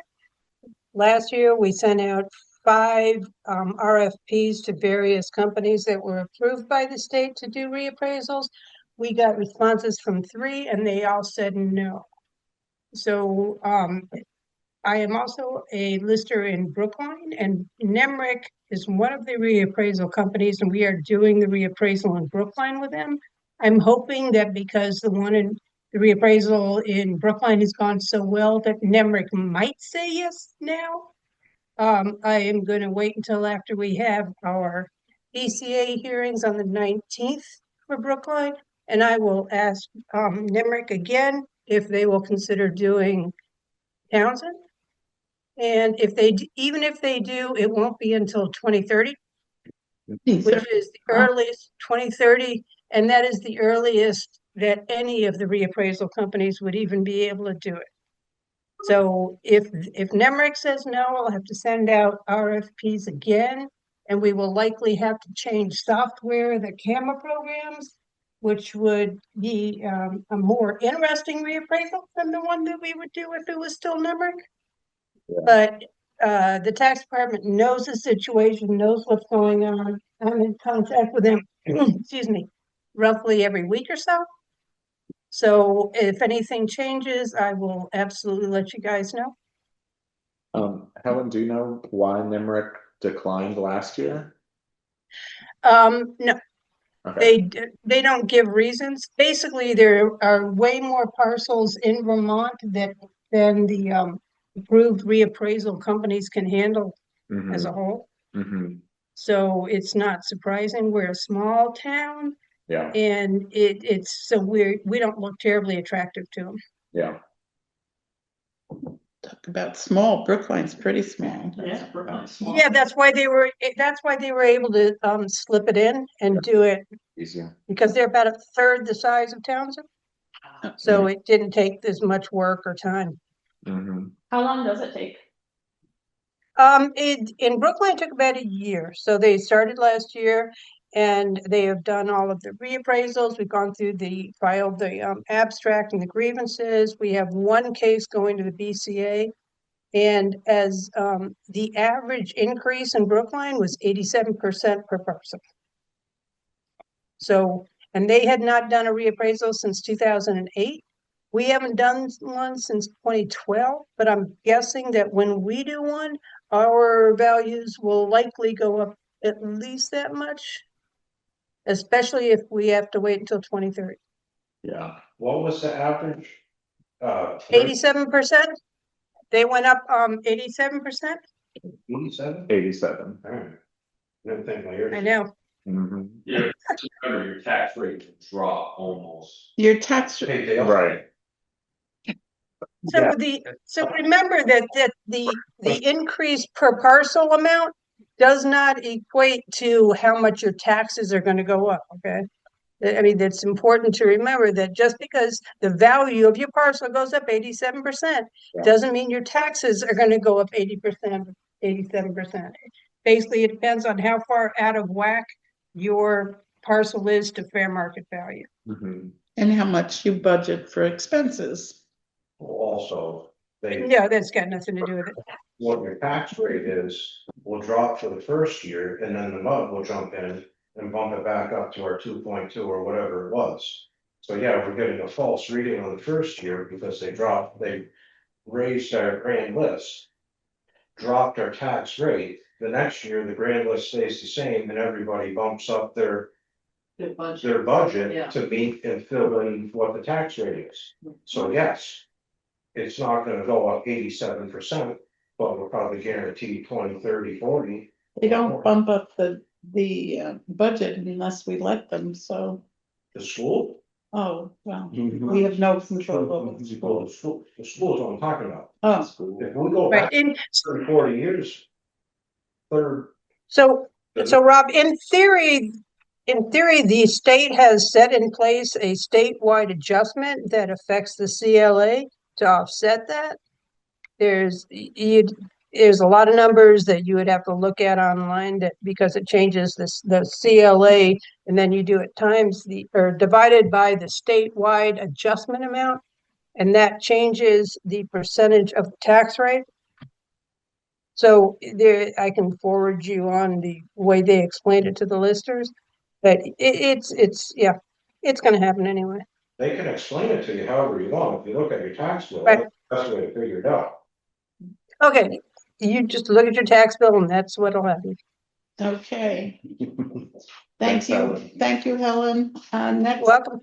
on the list is the grant coordinator, and that's the end of the month. We deal with that, and old business, we have trash bids, and Connie, do you want to describe the spreadsheet? At the last meeting, we opened trash bids from contractors, and it got a little confusing. It was kind of a lot of information, so I was directed to put together a spreadsheet that sort of illustrates what the trash bids were, and that is what this spreadsheet is. The only thing that is different is that in that time since the last select board meeting, Jamaica, which I spelled wrong, so I apologize, Jamaica sent us their results of their RFP for trash collection, and that's that little box that I put in there. So they only received one bid from Casella? Yeah. Wow. And they have a full service transfer station like we do, but not the same method. Mm-hmm. Thank you.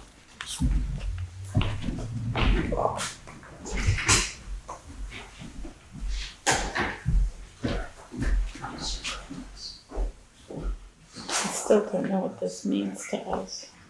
It means an increase for the base, correct me if I'm wrong, but my takeaway is that only one company really bid on our transfer station. We had some piecemeal bids, but only one company, Casella, bid on what we were putting our RFP out on, which is a complete transfer station.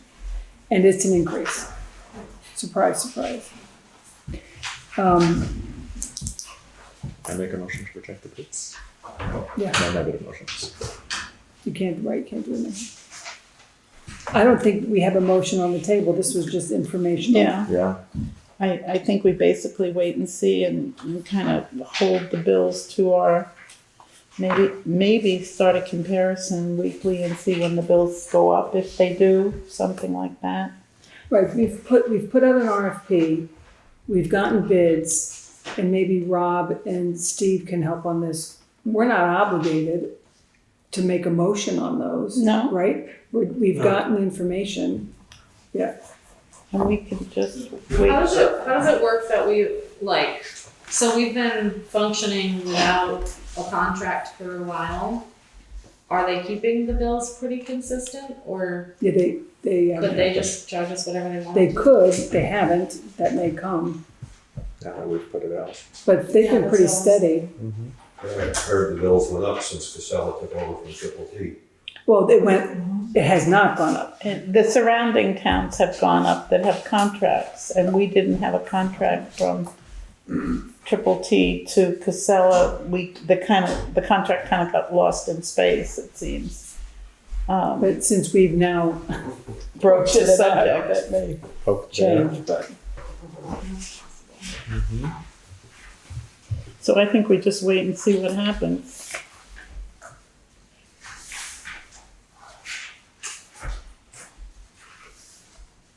It doesn't look too much different than what they're doing in Jamaica.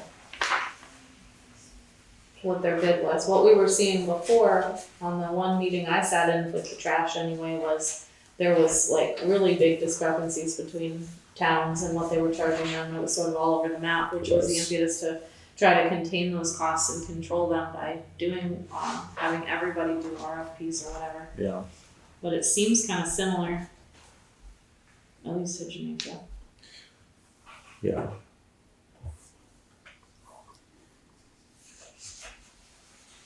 Yeah, I mean, there's a fairly big difference in the hauling fees that they have for Jamaica's recycling, and of course for their solid waste too, are higher than ours. But the monthly charge on our compost, they're charging Jamaica $35 a bin. If we translate that to our 6 bins, that's not $460. Do you know if that $35 per bin for Jamaica is like per bin per week per collection, or is it just like for the month, I think that's the number of basically bins? It's gotta be every time you pick it up. right. It's like a hauling. And Jamaica is open, 5 or 6 days a week versus our 3? Yeah. They have a more robust, right, Mhm. compost.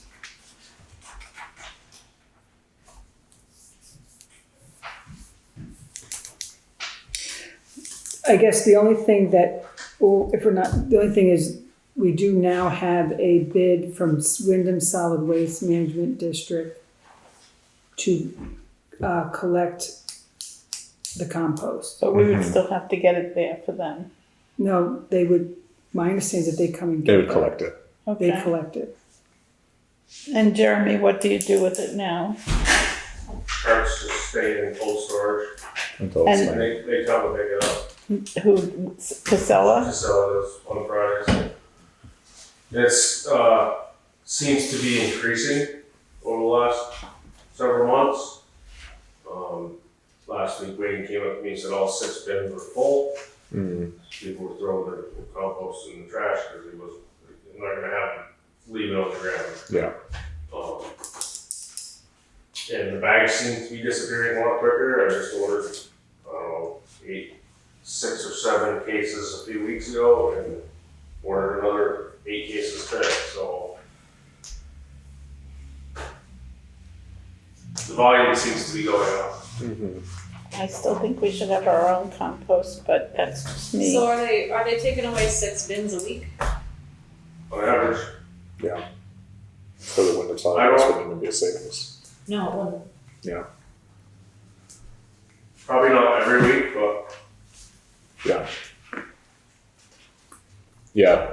I was just saying, Wyndham Solid Waste proposed 4 compost bins for less than what we're paying monthly, but then each additional bin is another 130. So then any savings we would have had there, if we're going up. I mean, it fluctuates on weeks Right. and time of Honey? year and Right. It sounds like we need at least 6 though. Yeah. Connie? If we want to support Wyndham Solid Waste Management District and their facility, as opposed to Casella's getting rid of the compost in whatever manner they get rid of the compost. We know what happens with the compost when it goes to Wyndham Solid Waste. They just built this impressive facility to turn around compost and offer it back to the community. If we want to support that, we could go to Wyndham Solid Waste and say, we want to support you, but you got to give us 6 6 cents. for the Is their same price. product free to the community? No. They charge for it. Exactly. Yeah, $55 a yard. Wow. They could afford to give us. it's actually pretty cheap. Well, again, it's not that we expect them to be giving it away. It's just, again, I'm not going to offer my opinion about Casella, but who do we want to give our business to? The cheapest person? There you go. With the best That's one service. criteria. There you go. And when Casella took over for Triple T, service went in the toilet. Yeah, I'm currently waiting on hold just to call my dumpsters in. So An what? average of 15 to 30 minutes. So what I was saying is you could, and again, Wyndham Solid Waste may not be receptive to it, but you could go to them and say, we want to give you the business, but we can't have 4, and you got to negotiate the price with us. And do they come and get it? Yes, they will collect it. So how about the board ask Connie to negotiate with Wyndham County Solid Waste in regard to the compost? So moved. Second. Can I just say one thing though? I don't know if that's then a red flag to Casella or not, but I don't know what that I think we've already raised the red flag and we'll Yeah. have to That's- see. This is Yeah. what business is. Yeah. Red flag. You want no red flag, give it to us cheaper than the other, cheaper than the competition. Okay. And no one You knows may where wanna- Casella goes with it, huh? You may want to ask Connie, Triple T had 3 stops on Route 35. They had Grace Cottage, Valley Cares, and the Townsend Garage. So we should find out which is now called Valley Village, for what reason I don't know. I saw Good Enough at Grace Cottage. So, but I don't know if Good Enough does compost. Good, Right, that's true. Good Enough, So- it was our hope when people like Good Enough saw multiple towns wanting this, that they would boost their business up a little bit to meet the demand. Remember, we talked Right. about But that. so what you're saying is they may not do compost, so we should find out who's doing the compost at these places. Yeah, Grace Cottage and Valley Village, Yeah. and maybe all 3 of us could team up. And if you're sending 1 truck for 3 stops on Route 35, we might get a better deal. From Wyndham Solid Waste, good point. Okay, Okay, I don't think there was a vote on that motion. yeah, It's not. oh, okay, I thought there was. All those in favor? Aye. Opposed? You got it. I was 4, but I was sleeping. Okay, Just getting past my bedtime. okay, well, I'll We're have you close. out of here by 8:00, okay? Thank you. You're welcome. All my animals appreciate that. Okay, Taft Meadow mowing. So this is kind of a 3-part. We have the edges that we had contacted Ben Lowe last year, and the board entered into an agreement for him to do the edges when he got his new piece of equipment. He didn't get it last year, and I told him I was going to bring it back to the board since we had new people on the board and decide what we wanted to do. The perimeter keeps growing in because people will come and hay it and then they don't go all the way out. And meadow gets smaller and smaller. So it was the board's thought that we would edge it and then hay it. And so that's what we have to talk about, the trail, the edges, and haying, and who's going to do those three things and what the board's feelings are.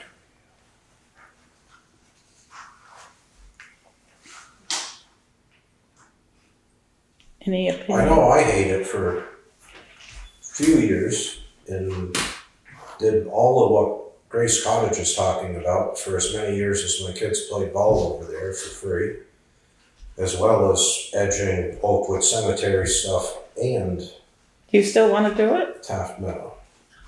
I don't know, it turned into such a crap show last, before, and it's like, but with Ben, we haven't seen it get done yet. Right, so it turned into a bidding war. It turned into a bidding war between select board members. No. And then it went to Ben, and Ben didn't do a good job like Rob did. And it's been going downhill ever since. That's why Taft Meadow is getting smaller and smaller every year. Mm-hmm. Are you interested in doing it again? I mean, I can, but, we already entered into a contract with him. No, we didn't. Oh, we did? The last board told me to talk to him about it. And then because it didn't happen last year and we have half of a new board, I said to Ben and Sarah, I would prefer bringing it to the board and seeing what this new board feels. Because I personally don't care who does it as long as it gets done, but I want, and gets done right, and I want our board to be happy with it. So that's why I'm bringing it back to you folks.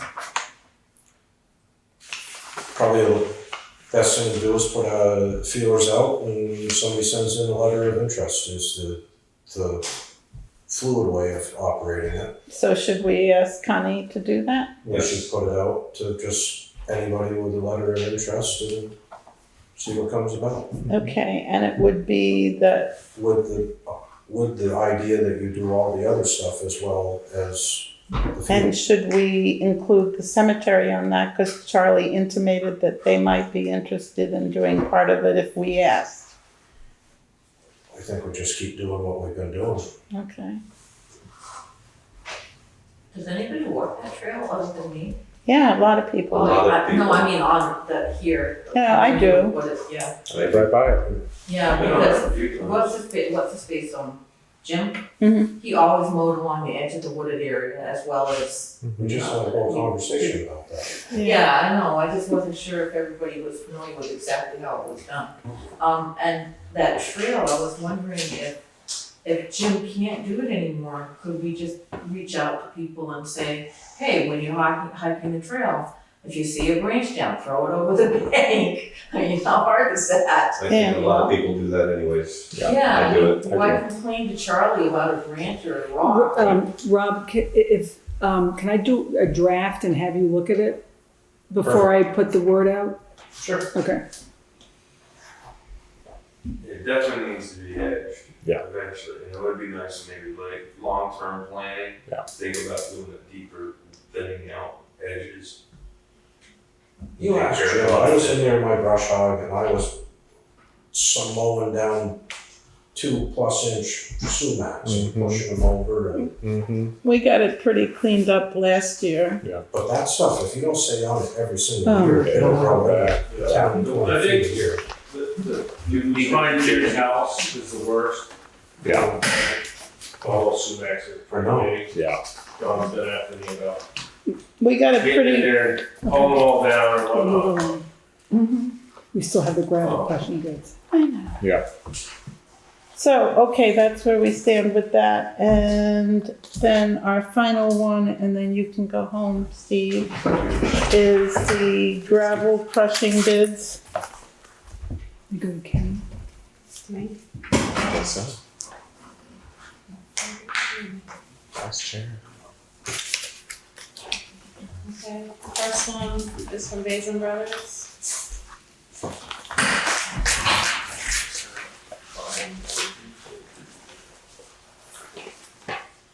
This is the one that's gonna have an instruction to the treasurer about payment as well. $8.81 per cubic yard for a total of $105,720. Who's that from? Basin Brothers. Hit that again, the numbers? $8.81 per cubic yard for a total of $105,720. For how many yards? Multiply 8. Oh, 0.81. sorry about that. Crushed 12,000 cubic yards of 1.25 inch gravel. We never did 12,000 yards. 2 or 3 years in one. 3 years in one? 2 years. 2 years in one? The next one's Was from this the Hunter Excavating. I'm sorry, what, $105,720. What's in your budget? 60 each 60 in year. this year's and 60 in next. So this one is Hunter, 1 1/4 inch gravel. Crushing will consist of mixing existing stockpile on pit floor to open area for future crushing. Price is based on a minimum of 12,000 yards, not to exceed $120,000. Their price per yard is $8.90.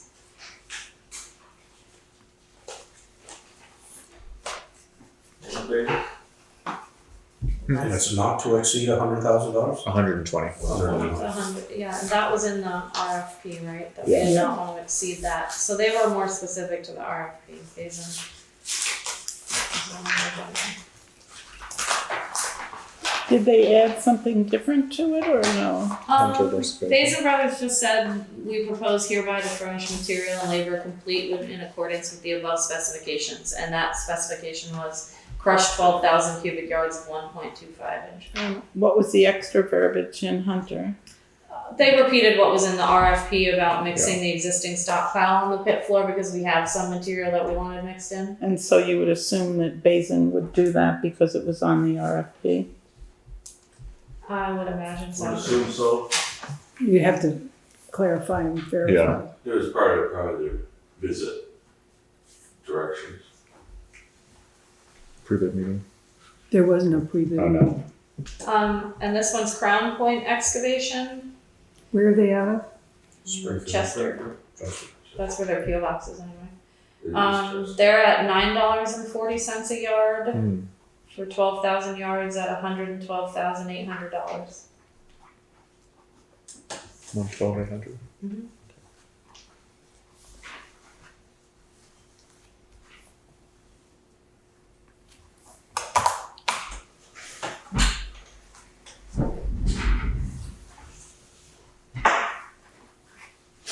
Jeremy, do you have any input, Jeremy?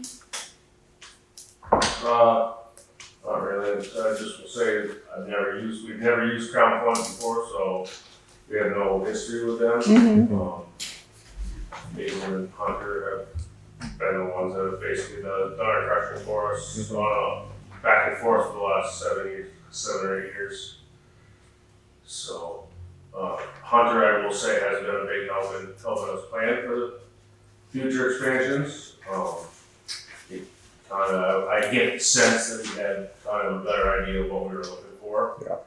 So Past performance, I feel like I've heard some issues with Basin. what's that? I've heard some issues with Basin in the past. They've only crushed. Or was it just for paving that there was some stuff coming up last year? Yeah. The paving and aggregator.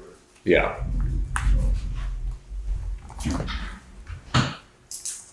This looks to me like Basin's cheaper at the $8.81 per yard, 12,000 yards, $105,720. Right. Mm-hmm. Yeah, they are the cheapest. I'd make a motion to accept Basin Brothers' crushing bid of $8.81 per yard, with the amount of 12,000 yards being crushed, for a total to not exceed $105,720. Second. Further discussion? Although, Question. okay. Question for Jeremy. Do you feel better about the 9 cents saved per yard going with Basin, or do you feel better about the service and performance with Hunter? With $8.81, $8.90. I guess I can't really say either way. Okay. I've been. You trust them both to do a good job. Trust them both to do a good job. Great. Okay, if there's no further questions, we'll take the vote. All those in favor? Aye. All those opposed? The ayes have it. Mhm. Okay, and I think then we can, Motion to adjourn? in a second. Motion to adjourn. Motion to, and Steve seconded, and all those in favor, yea, yea. Aye.